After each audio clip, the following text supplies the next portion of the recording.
Hare Krishna, Krishna Krishna, Hare Hare, Hare Rama, Rama Rama, Hare Hare, Hare Krishna, Krishna Krishna, Hare Hare, Hare Rama, Rama Rama, Hare Hare, Hare Krishna, Krishna Krishna, Hare Hare, Hare Rama, Rama, Hare Hare.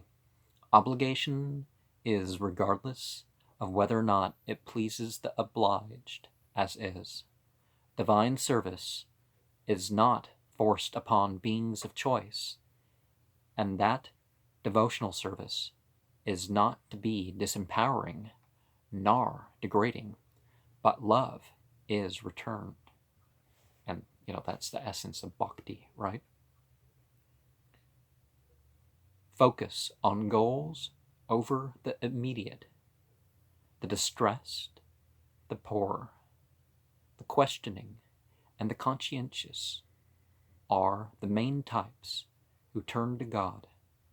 Government is supposed to represent God rather than themselves or even the people. And if we look at the first verse in Al Quran that mentions love by and for God, there's 56 explicit ones.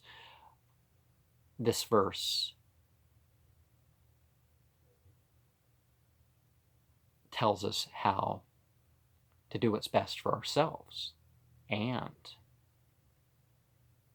for all of creation by it.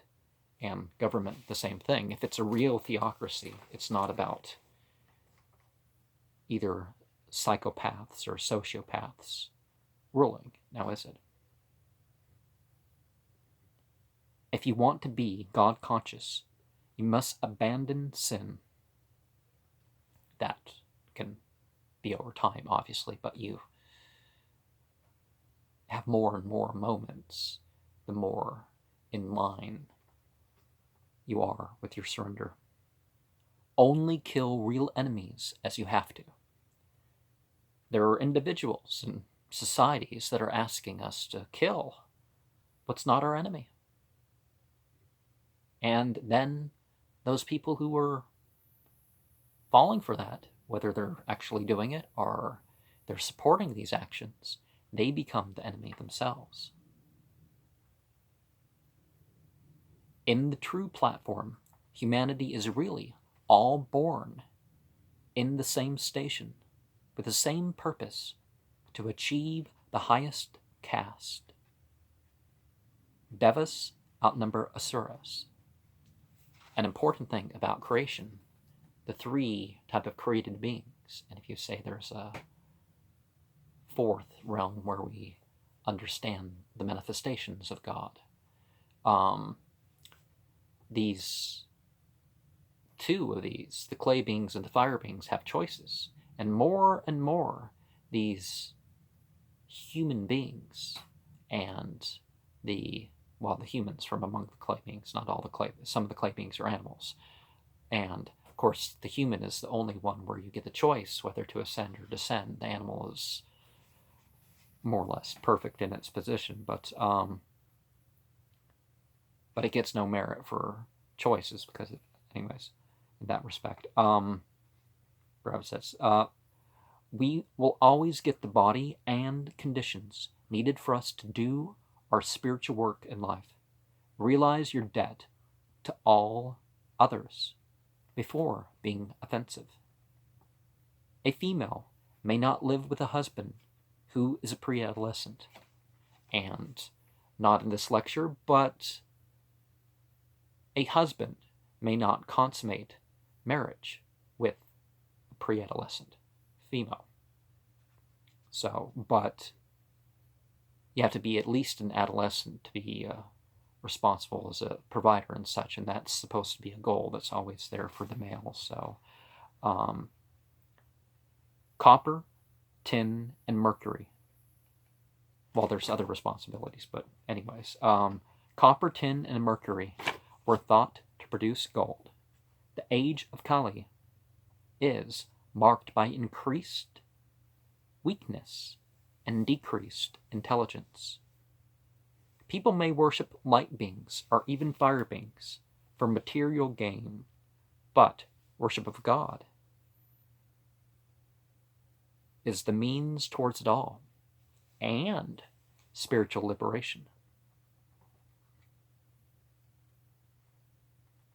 Devotional service looks the same on the outside as that which is not devotional service.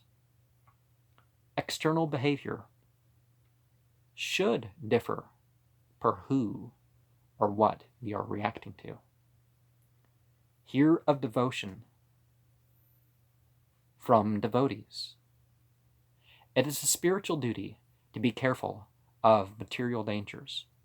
God observes and enjoys all, but is not contaminated by the ignorance. Source, purpose, and afterlife are three questions that should be in every yogi. You know, yoga is like a word for religion. You're making a connection. It's the right-hand path, but yeah, you're bonding. You're making a connection. It's not entirely, and it's your connection to the rest of the external reality too. It's not just your worship. Be as direct as possible in gaining spiritual knowledge.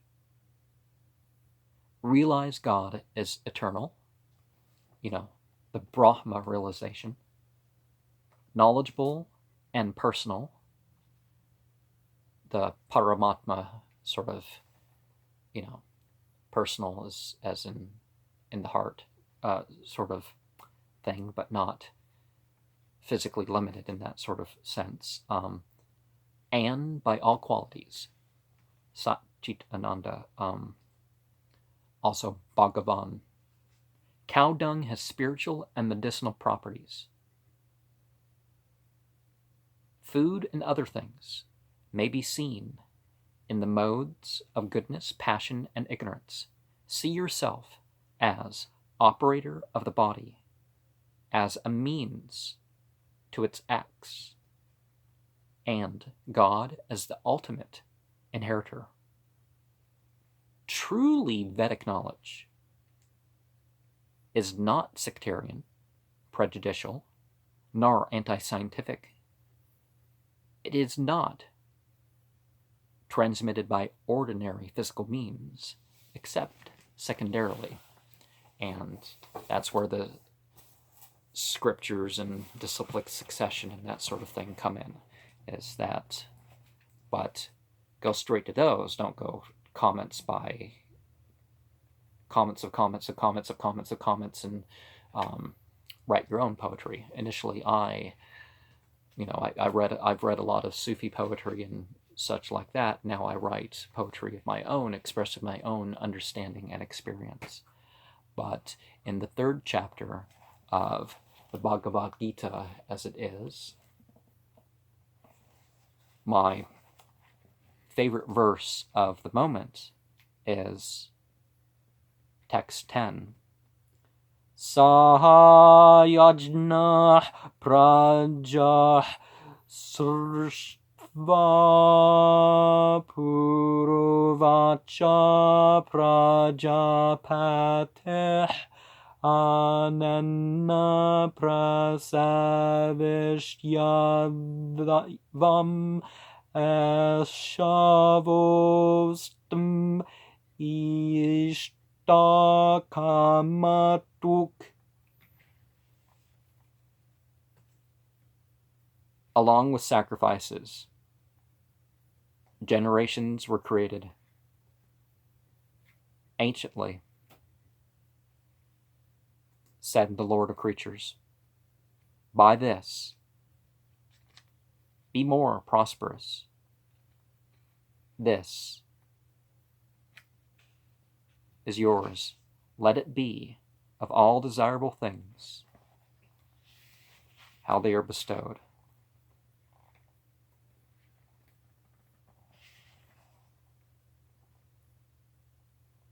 So the performing of sacrifices and such, and such tools were part of, the mechanism by which these things operate and have their effect. That was established as part of the creation. Hare Krishna, Krishna Krishna, Hare Hare, Hare Rama, Rama Rama, Hare Hare. Realize in every moment the potency that you witness in the signs of light and sound. Hare Krishna, Krishna Krishna, Hare Hare, Hare Rama, Rama Rama, Hare Hare. Be in awe of what causes attraction and enjoyment.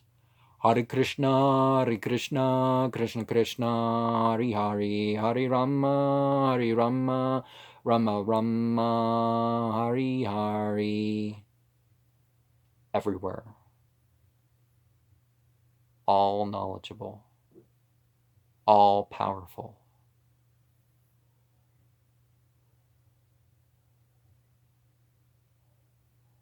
beyond all color, more subtle than all color, go beyond the forms of which these may be personified.